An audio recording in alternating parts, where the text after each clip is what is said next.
Sri Nisargadatta Maharaj teachings. Appearances and the reality. Questioner: repeatedly you've been saying that events are causeless. A thing just happens and no cause can be assigned to it. Surely everything has a cause or several causes. How am I to understand the causelessness of things? Maharaj: from the highest point of view, the world has no cause. Questioner: but what is your experience? Maharaj: everything is uncaused. The world has no cause. Questioner: I am not inquiring about the causes that led to the creation of the world. Who has seen the creation of the world? It may even be without a beginning, always existing. But I am not talking of the world. I take the world to exist, somehow. It contains so many things. Surely each must have a cause or several causes. Maharaj: once you create for yourself a world in time and space, governed by causality, you are bound to search for and find causes for everything. You put the question and impose an answer. Questioner: my question is very simple. I see all kinds of things and I understand that each must have a cause or a number of causes. You say they are uncaused from your point of view. But to you nothing has being, and therefore the question of causation does not arise. Yet you seem to admit the existence of things but deny them causation. This is what I cannot grasp.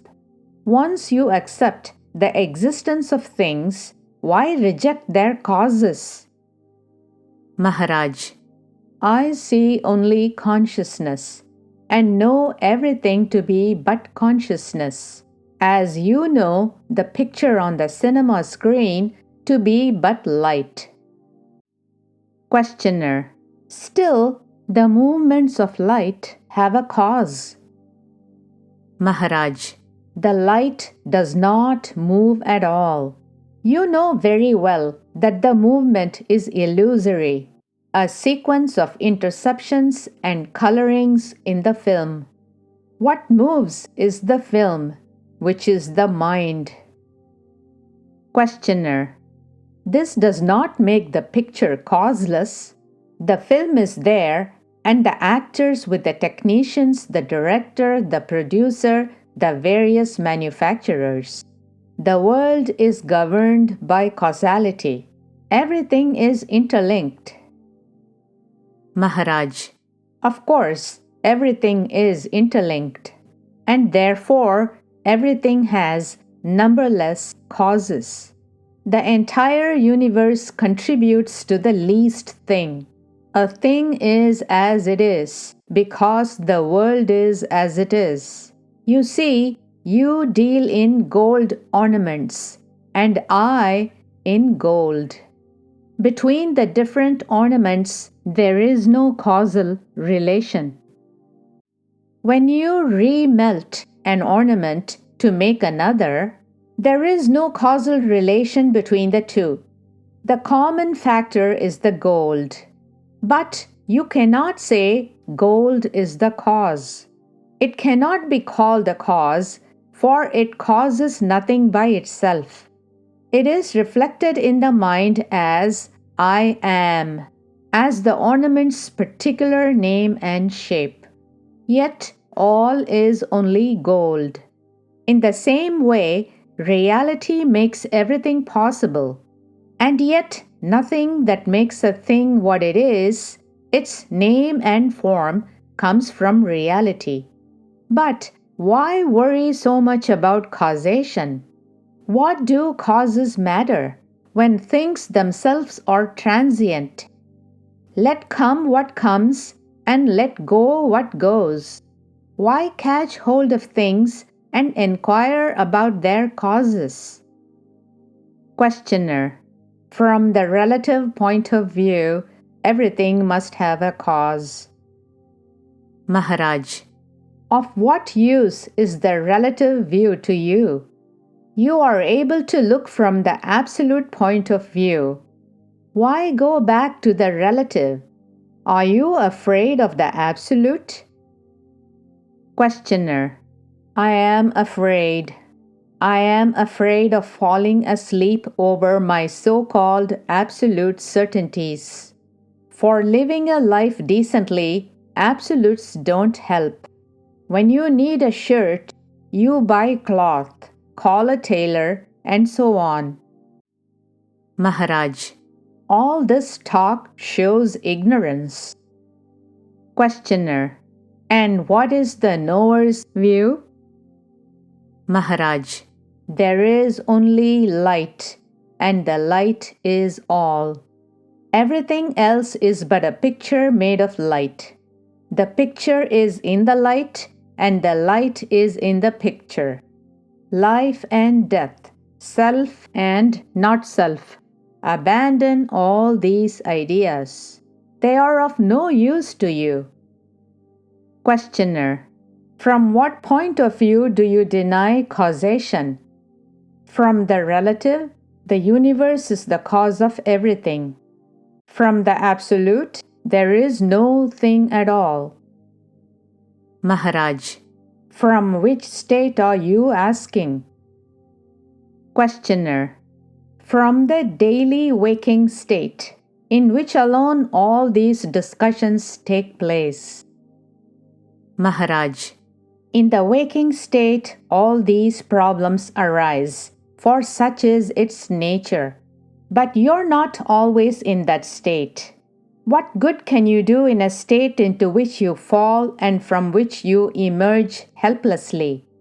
In what way does it help you to know that things are causally related, as they may appear to be in your waking state? Questioner: the world and the waking state emerge and subside together. Maharaj: when the mind is still, absolutely silent, the waking state is no more.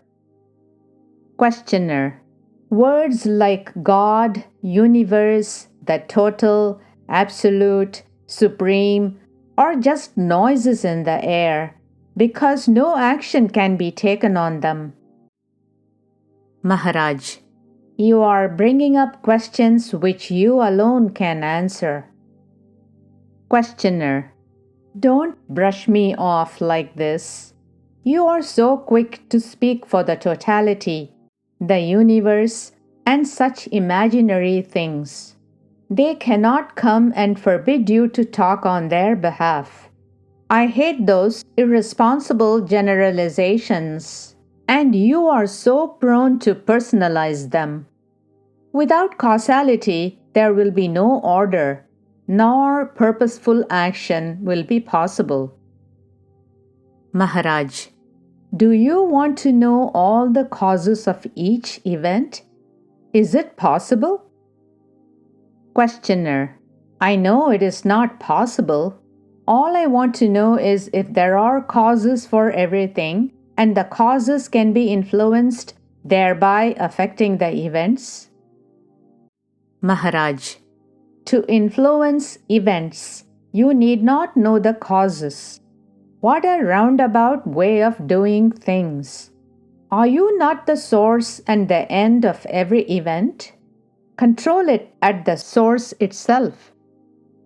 Questioner: every morning I pick up the newspaper and read with dismay that the world's sorrows, poverty, hatred, and wars continue unabated.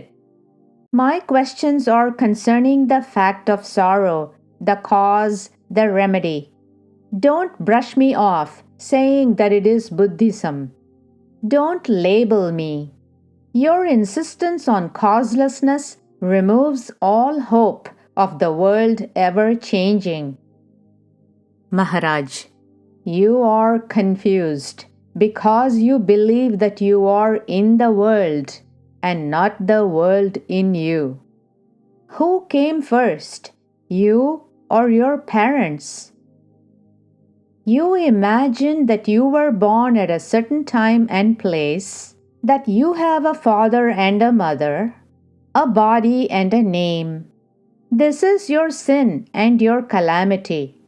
Surely you can change your world if you work at it. By all means, work. Who stops you? I have never discouraged you. Causes or no causes, you have made this world and you can change it. Questioner: a causeless world is entirely beyond my control. Maharaj: on the contrary, a world of which you are the only source and ground is fully within your power to change. What is created can be always dissolved and recreated. All will happen as you want it, provided you really want it. Questioner: all I want to know is how to deal with the world's sorrows. Maharaj: you have created them out of your own desires and fears. You deal with them. All is due to your having forgotten your being. Having given reality to the picture on the screen, you love its people and suffer for them and seek to save them. It is just not so. You must begin with yourself. There is no other way. Work, of course. There is no harm in working. Questioner: your universe seems to contain every possible experience. The individual traces a line through it and experiences pleasant and unpleasant states. This gives rise to questioning and seeking, which broaden the outlook and enable the individual to go beyond his narrow and self-created world, limited and self-centered. This personal world can be changed in time. The universe is timeless and perfect. Maharaj: to take appearance for reality is a grievous sin and the cause of all calamities. You are the all-pervading, eternal, and infinitely creative awareness, consciousness. All else is local and temporary. Don't forget what you are. In the meantime, work to your heart's content. Work and knowledge should go hand in hand.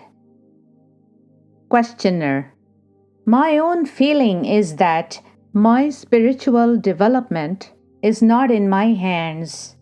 Making one's own plans and carrying them out leads nowhere.